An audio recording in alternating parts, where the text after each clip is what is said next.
বলো। আমি একটা কাগজ দিয়ে করলাম না, কাগজ রয়ে গেল আর 2 মাস বাকি আছে, তারপর নাম পাই না। ভাতা আসে নাই, ভাতা আসে নাই। কিন্তু আমি তবে তুমি আমাকে ঠিক করে দাও, সব করছিলাম।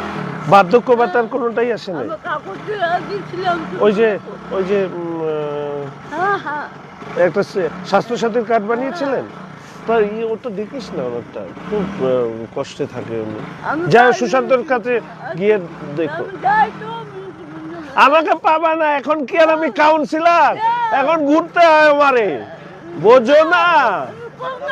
শুধু কলকাতায় ছিলাম, আগে কাউন্সিলর ছিলাম তো সব সময় পেতে, এখন কি আর কাউন্সিলর আছি?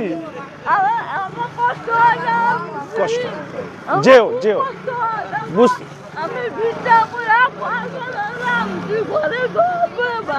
তুমি যা দরকার ওকে বলবে, আমি দিয়ে দেবো। জল পড়বে কেন, বৃষ্টি নেই।